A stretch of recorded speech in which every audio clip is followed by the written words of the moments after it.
Ele tem um acordo com as editoras. Ele é o único cara que conseguiu fazer isso. O segundo foi Paulo Coelho. Mas não vamos precisar entrar nos detalhes agora. O Cory Doctorow já deu várias entrevistas onde ele diz que ele nunca fez um cálculo específico, mas ele sobrevive, ele vive de escrever. Ele diz que ele acha ótimo, ele é um dos caras que está por trás do Creative Commons, ele acha que não tem problema nenhum com essa questão de download. Na opinião dele, isso não interfere na venda dos livros de papel. Ele acha até que é o contrário, que tem gente que faz download, que já teve gente que disse para ele pessoalmente isso, que olha, baixei teu livro, li, gostei e resolvi ir lá e comprar a edição de papel para colecionar e guardar na minha estante. Tem gente que faz isso. Tem gente na cibercultura hoje em dia que diz que a gente já está vivendo na época do fetiche do papel. Talvez. Isso eu ainda acho um pouco discutível. Não tenho certeza. Eu tenho o livro de papel e tenho o Kindle em casa, gosto dos dois. Não sei se igualmente. Eu ainda gosto muito de um livro de papel, gosto muito de pegar um livro novo e cheirar o papel. Sim, é um fetiche que eu tenho. Mas eu gosto dessas coisas. Mas adoro a praticidade do Kindle e o fato de poder pegar aquela coisa fininha que tem 150 livros nesse momento e poder saltar entre os livros a hora que eu quiser. Então cada um tem sua especificidade, né? Esse é um tipo de coisa importante do qual a gente não pode se desviar, né? E esse tipo de situação preconizada pelo Doctorow é interessante porque aí já é uma terceira geração. O Gibson conta muitas anedotas até hoje a respeito da geração dele. De como ele escreveu Neuromancer numa máquina de escrever, e quando ele foi escrever Count Zero, ele comprou um computador. Computador tipo... como é que é? XT, sei lá, né? Aquela coisa bem antigona mesmo, assim, não lembro nem mais qual é o número do computador. O computador que eu tinha em 91, né, mais. E aí ele foi salvar a primeira vez no disquete, no flop de 3,5. Não sei se alguém aqui algum dia teve isso. Ele enfia o negócio lá e clica, e quando dá o Ctrl S, você sabe que coisa para rodar, para salvar, fazer aqui barulho, assim, tac, tac, tac, tac, tac, tac, tac, tac, tac, que ele deu um pulo da cadeira para trás, eu quebrei o negócio. Isso é sério mesmo, ele conta isso em entrevista. Ele ligou pro cara para quem ele comprou o computador e falou assim, olha, deu uma merda aqui, quebrei o negócio, quebrei o computador. Não, calma, William, o que aconteceu, o que você fez? Não, olha, é o seguinte, eu botei o disquete, fechei o negocinho aqui, apertei o comando e começou a fazer tlec, tlec, tlec. Não, cara, isso é o cabeçote, tá salvando o negócio. Ah, é só isso? Faz de novo aí e tal. Depois confere, entra no dá o digita aqui porque só tinha DOS na época, né? Digita aqui, vai lá e entra e vai ver se não está lá o arquivo. Tá, legal, tá. Aí ficou super envergonhado, né? Mas é isso, ele falou, olha, a gente não sabia o que era tecnologia de direito naquela época. A gente tinha a noção de como tornar isso factível pela ficção literária. Ele falou, se eu fosse profeta, eu tinha inventado o celular. Porque tem uma cena clássica em Neuromancer, que eu ainda acho uma cena super poderosa literariamente, que é a cena que o Case está conversando com a IA num orelhão de um hotel. E aí, quando ele desliga, porque ele não quer mais falar com a IA, mas a IA quer falar com ele está descendo pelo corredor do hotel e todos os orelhões começam a tocar em sequência. Pem, pem, pem, pem, pem, enquanto ele desce. Eu acho super poderosa essa cena até hoje, mesmo que ela fosse filmada hoje. Isso não impediria nada, mesmo tendo ou não tendo celular. Mas o fato é que ele não inventou o celular, entendeu? O fato é que ele não pensou nisso. E o Doctorow, por exemplo, é um cara que já está imerso na tecnologia. O cara trabalha com tecnologia. Então o Doctorow escreve contos onde a tecnologia faz parte e não é pela questão do estilo. Tem um conto premiado do Doctorow de 3 ou 4 anos atrás, chamado When Sysadmins Rule the World, que é exatamente isso. Tipo, de repente acontece a guerra para acabar com todas as guerras. Que é uma guerra que ninguém sabe quem fez e se foi terrorista, se foi Estados Unidos versus União Soviética ou versus Oriente Médio, ninguém sabe. Mas foi uma guerra que foi um misto de guerra nuclear com guerra bacteriológica e a maior parte da humanidade morreu. Por acaso, os poucos que sobreviveram foram justamente administradores de sistemas que estavam naquelas gaiolas de Faraday dentro de subterrâneos, de lugares assim, de servidores. E os caras, depois de um tempo, começam a botar os sistemas para funcionar e é um bando de geek nerd, entendeu?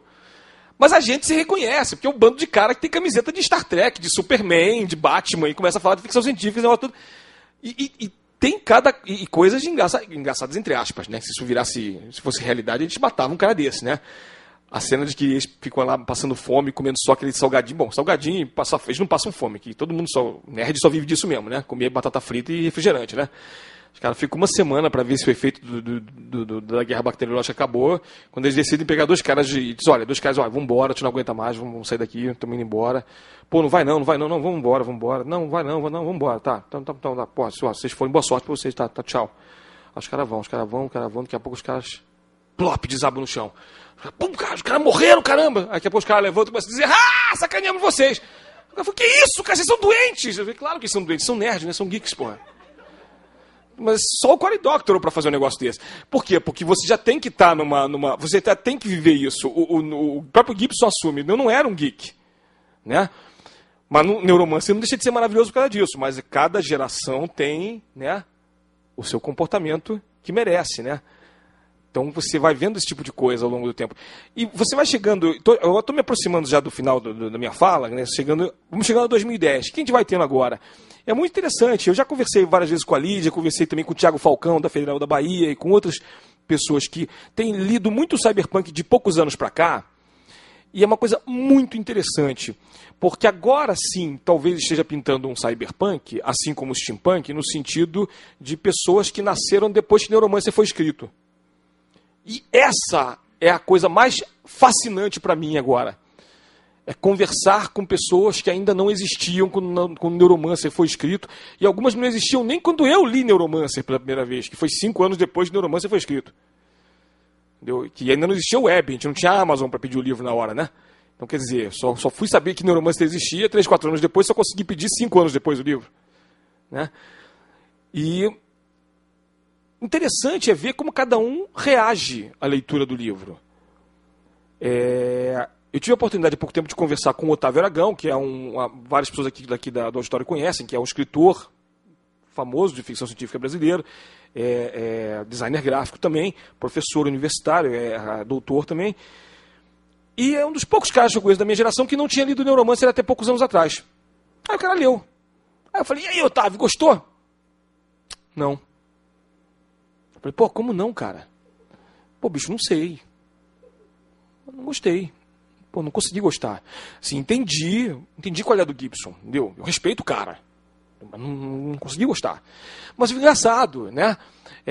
Eu há pouco tempo estava dando um curso sobre ficção científica, eu estava falando até com o aluno meu, Daniel, estava ali, a gente estava falando a mesma coisa sobre isso, né, Daniel? Estava conversando com várias ali, e eu fiz uma enquete com eles e com outras pessoas também, e eu percebi uma coisa muito semelhante. A maioria esmagadora das pessoas que acima dos 35, 40 anos, que leram Neuromancer depois dos 35 anos, ou for Neuromancer agora, assim, tem uma reação semelhante ao do Otávio. De entender cerebralmente, racionalmente, qual é a do Gibson, achar interessante algumas coisas do conceito cyberpunk, mas não gostar da história. De achar que, inclusive, que não tem muita história ali. O que não deixa de ser muito verdade, na verdade. Mas é no mesmo sentido que ele foi comparado muitas vezes ao Dashiell Hammett e Raymond Chandler. Então eu sugiro que vocês peguem o Falcão Maltese e me digam depois se tem muita história ali. Posso estar dizendo agora uma heresia, né? Mas a verdade é que não tem muita história ali. Falcão Maltese é uma das melhores obras policiais que existem, onde pouquíssima coisa acontece. São várias pessoas correndo atrás de um bicho um bicho metálico pintado de ouro.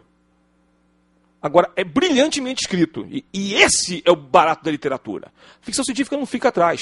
O negócio é que você bota robôs e espaçonaves junto. No caso da ficção científica cyberpunk, quanto menos robô e espaçonave, melhor.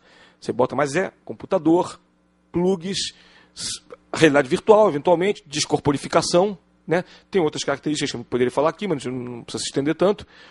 São tropes, que a gente chama em inglês. São características específicas daquela prosa, daquela narrativa. Tá? De novo, é o que eu digo. Por isso que a coisa da cisão, né? Science and fiction, é muito fascinante e, ao mesmo tempo, perigosa. A gente tem que deixar sempre claro que a ficção científica não é ciência. Tá? Ela é literatura. E ela não pode nunca ser cobrada. Não pode ser cobrado dela o papel da ciência. Porque ela não vai ser científica. Tá? Nesse sentido. Alguns autores, como Gregory Benford, que é um autor de hard science fiction, que foi um dos grandes críticos do cyberpunk, apontou muitas coisas com as quais eu concordo. Coisas sobre falta de pontos narrativos específicos no cyberpunk. Tipo, do cyberpunk todo seguir uma espécie de linha meio século XIX, tipo, tem sempre um herói ou uma heroína em fuga, que não sei o quê, tem hora que a linha narrativa se perde um pouco. Concordo.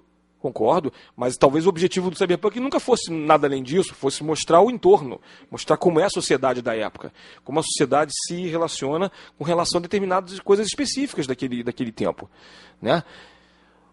Dos anos 80 para 90, o Michael Swano que escreve um livro chamado Vacuum Flowers, né? Foi serializado pela Asimov Magazine, depois virou romance, que é exatamente isso. Já é na virada dos 80 para 90, já é uma sátira, antes do Soul Crash, já é uma sátira ao Neuromancer.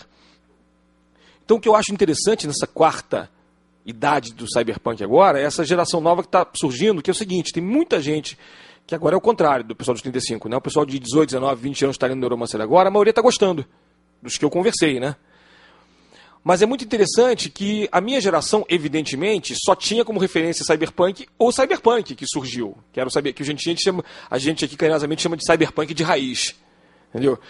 Agora, a galera de 18, 19 anos hoje, é engraçado, leu o Neuromancer e diz, pô, isso aqui é igualzinho Ghost in the Shell. Não. Ghost in the Shell é igualzinho a Neuromancer. Tá? Pronto, tá explicado. É isso, tá? Mas ok, beleza, maravilha. O Masamune Shirow fez explicitamente baseado no Gibson e na Pat Cadigan, que é uma autora maravilhosa, que escreveu um livro chamado Sinners, da década de 80 para 90, que tem os mesmos tropes do Ghost in the Shell, tá? Então o que eu queria dizer só é isso. Isso não tem nenhuma crítica aqui de valor, não. É apenas uma coisa interessante. Houve uma coisa que eu chamo de efeito Kurosawa, pra gente fechar aqui. Todo mundo sabe quem foi Akira Kurosawa, certo? Akira Kurosawa, grande mestre do cinema japonês e mundial. Akira Kurosawa, em 1952, 53, se não estou enganado, fez um filme chamado Os Sete Samurais. O que foi Os Sete Samurais? Uma homenagem ao cinema de western de John Ford. Tá? Mais uns 4, 5 anos depois, vem John Sturges, faz um filme de faroeste chamado Sete Homens e um Destino, que é explicitamente um remake de Sete Samurais. Completa-se um circuito aí. Então o que está acontecendo agora é isso, gente. A quarta idade do Cyberpunk está começando agora e, para mim, ela está fechando um ciclo muito interessante, que é o seguinte. Surgiu o Cyberpunk pelos americanos na década de 80. Esse Cyberpunk, ele foi primeiramente, antes de chegar ao Brasil, ele chegou ao Japão. E ele começou a gerar uma série de obras interessantíssimas, como Tetsuo, né? Tetsuo, o Homem de Ferro, que é um filme, Akira, Ghost in the Shell, uma série de outras obras, foi para outros países também, foi para a Inglaterra, foi para a França, foi para o Brasil, tal. Agora, tempos depois, está chegando ao Brasil de novo, sob outras formas, está sendo retraduzido, e de repente a nova geração já vem da cultura japonesa para agora começar a consumir a cultura americana. Está havendo uma identificação, mas o interessante é que está havendo uma releitura. E o interessante é que a releitura está sendo filtrada pela maneira nipônica. Eu acho interessantíssimo. O próprio Gibson já manifestou essa curiosidade dele de ver isso, também nos Estados Unidos. Porque não é só aqui no Brasil que está acontecendo isso. E eu só posso dizer para vocês o seguinte, eu acho que essa quarta idade está começando agora e está sendo uma época fascinante para a gente se viver. Eu só espero poder ter mais contato ainda e ver o que vai acontecer e que obras cyberpunks vão ser produzidas agora aqui e lá fora. Lá fora ainda está se produzindo um pós-cyber agora, de muita qualidade, como a trilogia Infoquake, do David Lois Edelman, que é um pós-cyber de primeira, mas ainda é muito americanizado. Está começando a surgir um pós-cyber brasileiro aqui, que já está começando a mostrar umas influências nipônicas. Eu acho interessante. Vamos ver onde isso vai dar. Eu estou curioso. Obrigado.